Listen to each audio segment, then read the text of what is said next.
Do you think this is also where Biden, who talked a really tough game about Saudi Arabia, MBS, is going to talk to him about gas prices, about all of those? Do you think because there's this anticipation, Janet Yellen had a little bit of a mea culpa this week about getting inflation wrong. I'm not sure how rosy the expectations are for the rest of Biden's presidency. Do you think that's why he's going to Saudi Arabia? Oh, absolutely, 100%. They should have actually factored MBS into their inflation forecast, because if Trump was still president and he has this leverage over MBS and MBS has this leverage over him, which is both financial and political and gross, but it was symbiotic. And when Trump would ask MBS to change OPEC's output either up or down, he asked both at different times. MBS complied. Right. Like the traditional kind of empire-client relationship. There has been a partisan realignment around the relationship with Saudi Arabia, like you said, and it's not just the war in Yemen, which Obama originally supported, Democrats then turned on. It's not just Saudi Arabia teaming up with Israel to try to undermine the Iran deal. It's also the butchering with the bone saw of Jamal Khashoggi, which put a spotlight on human rights abuses that just went so far beyond the pale that people were like, okay, we like to look away from this because of the money and the weapons exchanges, but this is too much to look away from.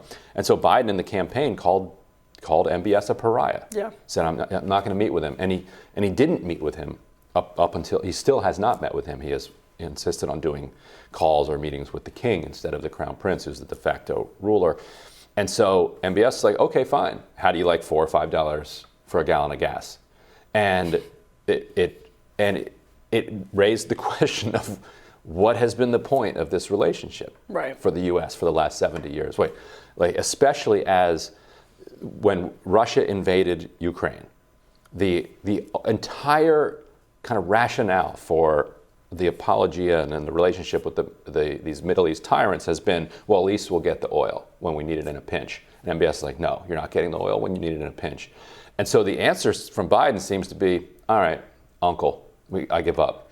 Just pump more gas. And so he's now pumping more gas that will lower gas prices. And gas prices don't just act as a proxy for inflation across the rest of the economy. Right. Everything requires energy. And so it raises the price of everything. Mm-hmm. So you could be seeing the beginning of a tapering off. I think this comes down to whether or not you think it was wrong for the Justice Department and the FBI to be weaponized on behalf of the Clinton campaign to push this Trump-Russia conspiracy theory, which had major consequences on the country, certainly, and the world. And if you start from the premise that that was wrong, and then there was a lot of shady business, then for a federal official to put factual information into an indictment, it happens very often, I don't have a problem with that. I think that's actually one of the few chances of accountability that we have for what was a major scandal, a lot of wrongdoing, lying to the FISA courts, lying to the public, keeping this fiction going for more than 2 years that the president might be a Russian asset, hugely consequential. And I think there should be consequences for it. And if that includes using the avenues you have to put facts into the public domain, I think that's a good thing. And look, recall what the Mueller team did.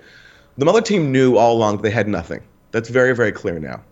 You can go back and there's even some acknowledgments of that from people who worked on the Mueller probe. But what they did instead was they were basically content creators, and they used their indictments to push this false narrative that they had something, that they were honing in on a Trump-Russia conspiracy. The walls were closing in. And you had to read the indictments very, very carefully to realize there was actually nothing there because they were written in such a disingenuous way. So if the investigation into the investigation has to put out some facts, because I do think there are facts and very damning facts about the Clinton campaign's behavior and the FBI's behavior, then I think that's fine. Well, if it's wrong to use the FBI, if it's wrong for Hillary to exploit the FBI in 2020, why is it right for because the Hillary campaign and the FBI were pushing a fake conspiracy theory that they invented. It was all, and Mueller team was giving credence to it. Durham has put facts into the public record. There's nothing that he's put out that I think you can say has been misleading or disingenuous. It's facts, and the facts show a conspiracy basically to concoct a very damaging narrative that has had major consequences. And I think that's why, actually, this charge, it wasn't ideal, but I actually think the prosecution did a good job with it. I think there's legitimacy to the charge, whether or not it was successful or the ideal reason to charge. I think it actually was legitimate. If you look at the prosecution's argument, there's serious reasons to believe that Sussman was lying, obviously.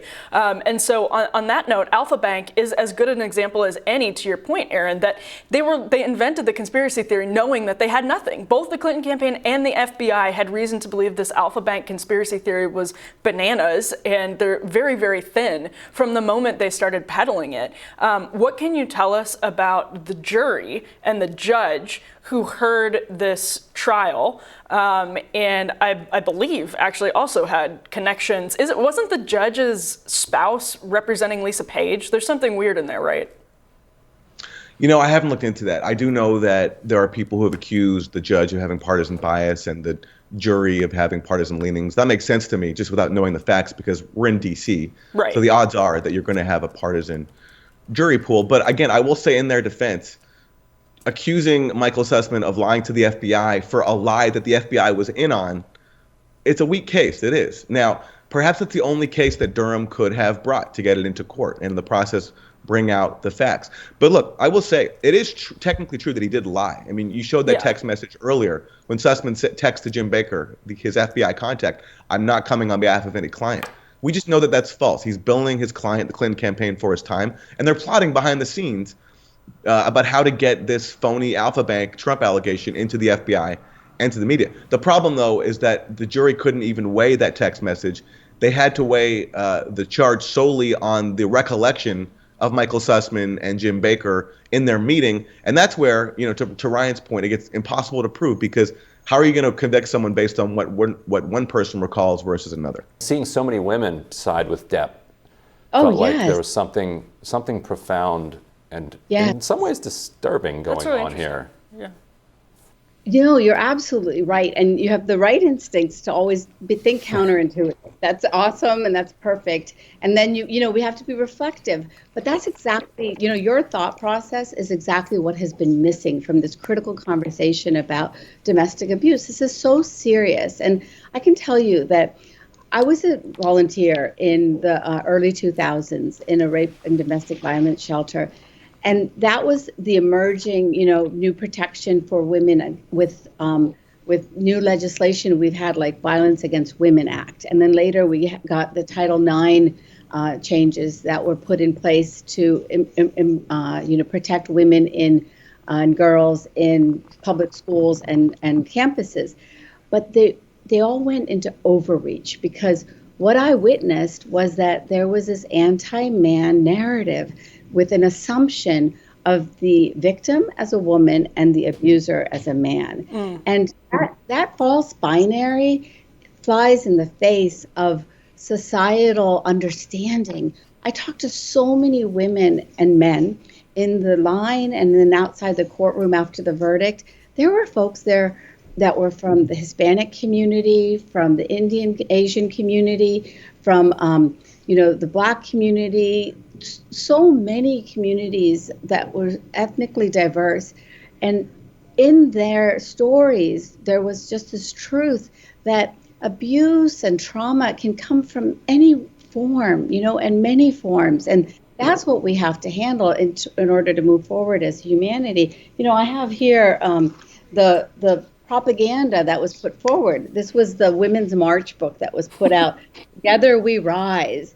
And, in it, I was just stopped by this one image. It says, if you can't read it, women are perfect.